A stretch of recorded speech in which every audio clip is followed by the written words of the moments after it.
हर हर महादेव, जय श्री राम। आज मैं आप लोगों के लिए एक नए विषय पर जानकारी लेकर आया हूँ, जिससे कि साधकों को भी ज्ञान मिलेगा और आम गृहस्थ लोग हैं उनको भी ज्ञान मिलेगा कि किस प्रकार से आप अपने शत्रु के ऊपर लगे हुए कवच का भेदन कर सकते हैं। वीडियो में आगे बढ़ने से पहले मेरा आप लोगों से निवेदन है कि मेरे चैनल को आप लोग सब्सक्राइब जरूर करें और अपना समर्थन मुझे प्रदान करें। कई लोग सोचेंगे कि ऐसा विषय देने की आवश्यकता क्या है, क्योंकि लोग तो इसका दुरुपयोग ही करेंगे सामने वाले के ऊपर लगे हुए किसी भी जो उसका कवच है उसको भेदने के लिए। तो आप लोग वीडियो में बने रहिए और जैसा मैंने कहा कि आपके सभी प्रश्नों का उत्तर मिलेगा और साधकों को और साधारण लोगों को भी इससे काफ़ी ज्ञान की प्राप्ति होगी। देखिए होता क्या है, इसको मैं आपको उदाहरण से समझाता हूँ। आप जो घर में दीप प्रज्वलित करते हैं तो वह दीप प्रकाश देने के भी कार्य में आता है, और उस दीप की लौ यदि एक स्तर से अधिक प्रज्वलित हो गई और किसी चीज़ के संपर्क में आ गई तो सारी चीज़ों को स्वाहा करने के कार्य में भी आता है। अर्थात अग्नि का कोई दोष नहीं है। उसको जो भी व्यक्ति उपयोग कर रहा है वो किस प्रकार से कर रहा है, किस प्रकार से संभाल के रख रहा है, किस उद्देश्य से कर रहा है, उस व्यक्ति के विवेक और उस व्यक्ति ने किस लिए उस अग्नि का जो है उसको प्रज्वलित किया है उसके ऊपर निर्भर करता है। इसी प्रकार से जो कि विद्याएं होती हैं, जो कि शक्तियां होती हैं, उनका कभी भी कोई दोष नहीं होता है, उनके ऊपर कोई भी दोष नहीं लगता है। प्रयोग करने वाले जो व्यक्ति होते हैं वही अपने विवेक से और अपने बुद्धिमत्ता से उनका उपयोग या तो सद्भावना में करते हैं, किसी का अच्छा करने के लिए हित में करते हैं, या फिर अहित में करते हैं। अब प्रश्न ये उठता है कि मैं इस प्रकार की विद्या के ऊपर वीडियो क्यों बना रहा हूँ या आप लोगों को ज्ञान क्यों दे रहा हूँ, क्योंकि आप लोग ये सोच रहे होंगे कि लोग इस प्रकार की विद्या का जो है वो दुरुपयोग करेंगे। तो ऐसा कभी भी नहीं है। आप लोगों को ये जान के आश्चर्य होगा, थोड़ा सा मैं आप लोगों को इस विषय में ज्ञान भी दे दूँ कि जो तंत्र होती है, जो तंत्र किया जाता है अथवा उसे काटा जाता है, तो उसके बहुत से स्तर होते हैं। आजकल तो लोग छोटी छोटी चीज़ें कर देते हैं, उसको तंत्र का नाम दे देते हैं। भूत प्रेत चलाना, ये चलाना, वो चलाना, भैया हो गया तंत्र। ठीक है, जिन लोगों को पता नहीं है उनके लिए तो बहुत बड़ी बात है। जो लोग शक्तियाँ हटा नहीं सकते, चीज़ें नहीं कर सकते, उन लोगों के लिए बहुत बड़ी बात है। परंतु वास्तविक तंत्र ये नहीं है। तंत्र के बहुत सारे परत होते हैं, तंत्र परतों में करी जाती है। ऐसा नहीं कि उठाया और शक्ति चला दी हो गया तंत्र। ये तंत्र नहीं कहलाता। ये साधारण शब्दों में शक्ति चलाना भी नहीं कहते इसे। छोड़िए, इस विषय पे मैं आप लोगों को ज्ञान नहीं देने बैठूंगा।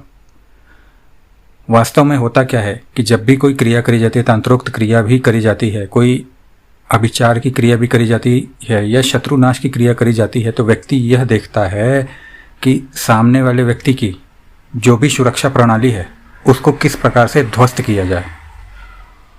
आप लोग ये भी देखते होंगे कि पूर्व के काल में भी, चाहे अभी भी, जो भी युद्ध इत्यादि होते हैं उसके अंदर भी पहले सामने वाले शत्रु की सुरक्षा का भेदन ही किया जाता है, फिर उसके बाद ही सेना का प्रस्थान या आगमन इत्यादि होता है। तो तंत्र वही चीज़ है। काफ़ी चीज़ें होती हैं तंत्र में।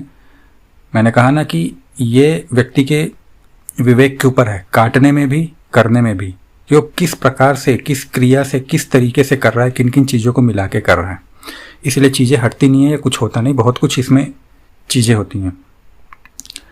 तो जब अभिचार या शत्रुनाश भी किया जाता है तो भी ये देखा जाता है कि जो बुद्धिमान लोग होते हैं या जो पहुँचे हुए उच्च कोटि के साधक होते हैं, जिस प्रकार के इस प्रकार के चीज़ों को करते हैं, शत्रुनाश के लिए भी करते हैं, तो वो पहले सामने वाले शत्रु की सुरक्षा को ही भेदेंगे और फिर उसके बाद ही उसके ऊपर कोई प्रगाढ़ प्रहार कर सकते हैं या करने की चेष्टा करेंगे अपने अपने माध्यमों से।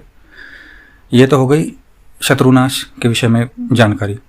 परंतु साधारण लोगों को इस चीज़ का मतलब उपयोग क्या है, तो मैं आप लोगों को बताता हूँ कि आप लोगों के ऊपर यदि कोई अभिचार कर्म इत्यादि भी होता है तो आप लोग क्या करते हैं। सर्वप्रथम तो आपने अपने अपने देवता से ही प्रार्थना करते हैं ना। अपने इष्ट, आराध्य, कुल देवी देवता जो भी आपके हैं उन्हीं से आप प्रार्थना करते हैं ना, हमारी रक्षा करिए, हमारा रक्षण करिए, ये चीज़ करिए। तो जिसने भी किया होता है या जो भी शक्ति होती है, जो भी चीज़ होती है, उसके ऊपर जब तक आप उसकी सुरक्षा चक्र को नहीं तोड़ेंगे, उसका भेदन नहीं करेंगे, तो समस्या तो बनी रहेगी।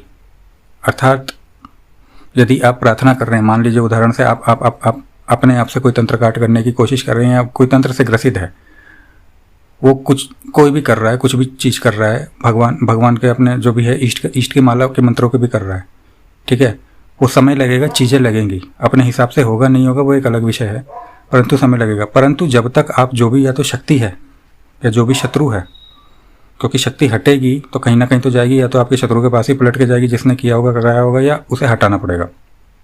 तो उस शक्ति के सुरक्षा में यदि कोई शक्ति लगी है तो उसका भेदन नहीं होगा, या उस शक्ति के सुरक्षा घेरा पे भेदन नहीं होगा, या जो जिसने भी भेजा है उसके ऊपर भेदन नहीं होगा, उसका भेदन नहीं होगा, तो चीज़ें कैसे असर करेंगी? ऐसे नहीं होता है तंत्र में। तो इसीलिए जब साधारण जो गृहस्थ लोग हैं, जब वे भी इस प्रकार की विद्याओं को जो है अपने में आत्मसार कर लेते हैं, तो फिर उनका अपने जब पूजन पाठ इत्यादि से भी बड़े से बड़े कष्टों का निवारण हो जाता है। और जैसा कि मैंने कहा कि तीव्रतम विद्याओं में से एक है, और व्यक्ति अपने विवेक के अनुसार इसका इस्तेमाल कर सकता है।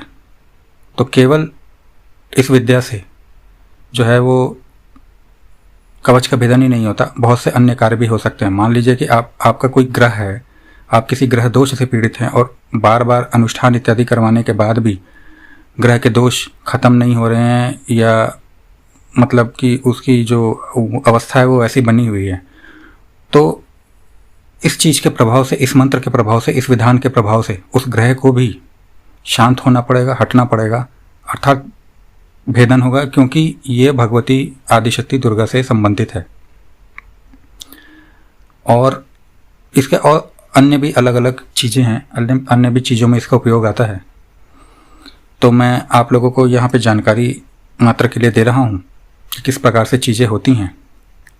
विधान में इसको सिद्ध करने का, मंत्र को सिद्ध करने का विधान अलग है, और उपयोग में लेने का विधान अलग होता है। जिस प्रकार की समस्या होती है उस प्रकार से ये भगवती आदिशक्ति माँ जगदम्बा दुर्गा से संबंधित है, और ये मैं खोल के आप लोगों को बताऊं तो माँ दुर्गा के एक स्वरूप से संबंधित है। अर्थात आप लोगों ने सुना है कि नहीं सुना है मुझे नहीं पता, माँ दुर्गा के बहुत से स्वरूप हैं, अलग अलग स्वरूप हैं, उनके अलग अलग स्वरूपों का नाम है। जैसे माता काली के अलग अलग स्वरूपों का नाम है, प्रत्येक शक्ति के अलग अलग स्वरूप होते हैं, ऐसे ही माँ दुर्गा के भी अलग अलग स्वरूप हैं। उनमें से माँ दुर्गा के एक स्वरूप से संबंधित मंत्र है और विधान है, और बहुत ही तीव्रतम प्रहार करते हैं।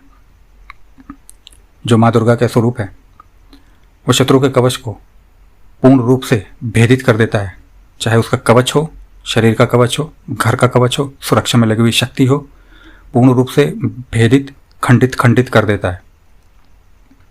यदि संकल्प सिर्फ शत्रु के कवच के भेदन का है, सुरक्षा के भेदन का है। ग्रहों के शांत करने का भी विधान होता है, तंत्रकाट का भी विधान होता है, इससे बहुत कुछ होता है। किसी के ऊपर यदि बहुत समय से शक्ति लगी हुई है, शक्ति नहीं हट रही है, तो मात्र एक दिन के प्रयोग में, सिद्ध होने के बाद में मंत्र पूर्ण रूप से उस शक्ति को, चाहे वो किसी भी स्तर की शक्ति हो, पीछे हटना ही पड़ेगा। क्षमा करिएगा। अब मैं विधान के ऊपर आता हूँ। इस विधान को आप लोग वर्ष में पड़ने वाले किसी भी नवरात्र पर सिद्ध कर सकते हैं, या नवरात्रों में सिद्ध नहीं करना है तो आप लोग किसी भी पूर्णिमा के दिन से इस विधान का अनुष्ठान प्रारंभ कर सकते हैं।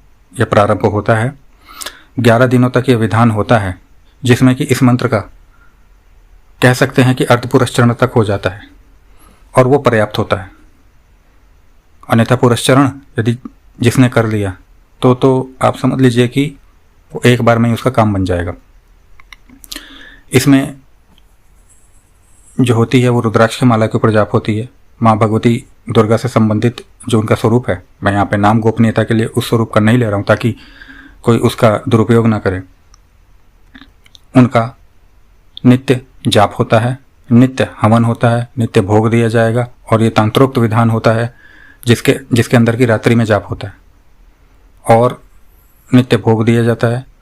नित्य इसके अंदर तंत्रात्मक जो होती है वो पूजा होती है, और 11 दिन के अंदर अंदर इस मंत्र की पूर्ण सिद्धि हो जाती है, अर्ध पुरस्चरण तक। यदि मैं स्पष्ट शब्दों में कहूँ तो पुरस्चरण तो नहीं हो पाएगा 11 दिनों के अंदर, और वो पर्याप्त होता है। इसके बाद में इसके प्रयोग के ऊपर जब कोई भी बैठता है तो मात्र एक बार का प्रयोग होता है, और जैसा मैंने बताया ये अपने लक्ष्य को भेदित करके आता है। चाहे किसी स्तर की शक्ति खड़ी हो, कैसे भी कवच लगाओ, कितना पुराना, कितना भी उसके ऊपर प्रगाढ़ कवच लगा हुआ, घर के ऊपर लगा हुआ, कुछ लगा हुआ, कीलन हो रखा हो, घर का कुछ भी हो रखा हो, सब कुछ हो रखा हो, सब कुछ एक बार में तोड़ देगा। परंतु इसका एक ही बात है जो इस प्रयोग को अलग बनाती है, वो ये कि इसे केवल रक्षात्मक प्रयोगों के लिए ही कार्य में लिया जा सकता है। जैसे कि कोई अभिचार इससे करना चाहे तो यह शक्ति पलट के अभिचार करने वाले का ही सर्वनाश कर देगी। अर्थात कोई अपने इसको दुरुपयोग करने के लिए किसी के ऊपर करे तो स्वयं ही बर्बाद हो जाएगा। परंतु शत्रुनाश के लिए जो लोग बार बार पीड़ित हैं कि शत्रुओं से परेशान है, तंत्र कर रहे हैं, ये चीज़ कर रहे हैं, वो लोग इसका प्रयोग कर सकते हैं, अपने रक्षार्थ हेतु प्रयोग कर सकते हैं। उनके लिए ये बहुत ही अद्वितीय प्रयोग और अद्वितीय साधना होती है। आशा करता हूँ आप लोगों को मेरे द्वारा इस विषय पर दी गई जानकारी अच्छी लगी होगी। इसी के साथ में हर हर महादेव, जय श्री राम।